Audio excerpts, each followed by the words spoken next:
Okay, shalawam. Alright, first off, I want to say all praises to Yahawah, bahasham, Yahawashi, bahasham, Kodash. Alright, double honors to our apostles and elders of GMS, and to the elect doing the work in sincerity and in truth. Shalawam. Alright, so this is another edition of Precepts in Transit. This is Nizar Khud. Alright, GMS Precepts, and pretty much I wanted to go into a topic. Well, first let me just say this, right? Because what our people suffer from as a whole, as a nation, we all suffer from a low self-esteem, a low self-confidence about ourselves, man. Okay, and that's something we got to blame Esau for, because he's the one that spearheaded our nation, our people, having that low self-confidence about themselves, man.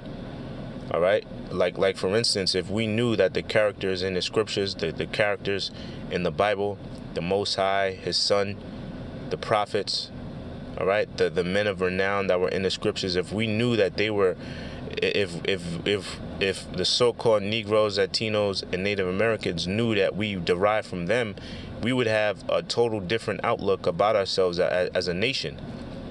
All right, okay, because what our people do, since they have such low self-esteem about themselves, they try to be like the other nations, man. When really, and it's funny, the other nations want to be like us. And here it is, you got so-called Negroes, Latinos, and Native Americans. What do they want to do? They want to bleach their skin. Okay, you got women like for instance Beyonce. The bitch is already light-skinned, but she want to bleach her skin more. Nicki Minaj. You got all these women bleaching their skin, dyeing their hair blonde. Okay, they have an inferiority complex within themselves. Why? Because they have a low self-esteem, man. And here it is. Oh, and also Sammy Sosa. Okay, the Dominican baseball player. He bleached his skin. He looks like a fucking weirdo. You got the Jamaican reggae star. I forgot his name. The nigga's in jail now, but he bleached his skin, and that's big in the West Indies, man. As far as them bleaching their skin, buying certain soaps, all right, buying certain creams and lotions to lighten their skin up, right? But here it is, you have the tanning industry, which is $1 billion a year industry. You have this showing you that these other nations, they don't like their skin, man. They want to be like us. Okay, but you have our people, they want to be like the other nations. Okay, but the point I bring that out is as a whole, we have an inferiority complex, and we don't like ourselves, man. And that's all the fault or the doing of Esau, man. Like I said, if we knew that the Most High and all the people in the scriptures were of us, we would have a total different outlook about ourselves. We would feel a lot better about ourselves, man. All right. Okay, and the point is, I wanted to say was that we are kings, man.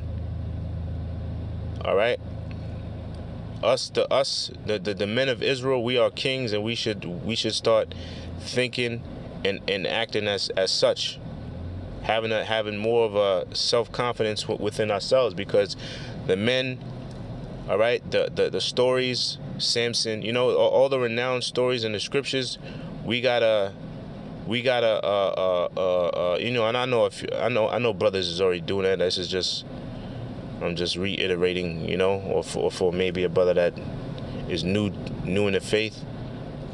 Okay, we have to start thinking like that. Now I say that, but not to say that, you know, if you get pulled over by the police and the police ask for ID, you say, nah, fuck you, I'm a king, I ain't gotta show you shit. You know what I'm saying? You still have to use wisdom, okay? The scriptures speak about obeying them that have the rule over you, okay? All right? So this is not your kingdom. Even though we are kings, this is not our kingdom, all right? So don't go acting crazy or nothing like that, but just to have that mentality, man, just to get that self-confidence back in us. Start having that mentality of you are a king, man, and these other nations, they're beneath you. Okay, because in essence, they are beneath you. All right, and that's part of the reason why we as a nation allow these other nations to walk over us, because we didn't have that we didn't have that self-confidence, man. Like for instance, if I was told when I was young, you're a king. If we were told from when we were 2-3 years old from my father, yo, you're a king, man. Okay, especially hearing that from a father. That's powerful, man. I know a lot of brothers didn't have their fathers around. Okay, just to have your father around, that's powerful, man. And him teaching you from a youth that you're a king and you're above these other nations, because that's essentially what these other nations say to their kids. All right, that they're over the so-called Negro. They're over, you know. So if we had that mentality, we would have that self-confidence. But that's all gonna come in the kingdom. Okay, everything will be put in its rightful perspective. All right, but I just wanted to put that vibration out there as far as the nation of Israel. You know, that we are all kings, man, and all these nations are below you. And it's good to start having that mentality. All right, so that's pretty much it. I just wanted to mention that. Like I said, this is Precepts in Transit. To the next show, shalawam.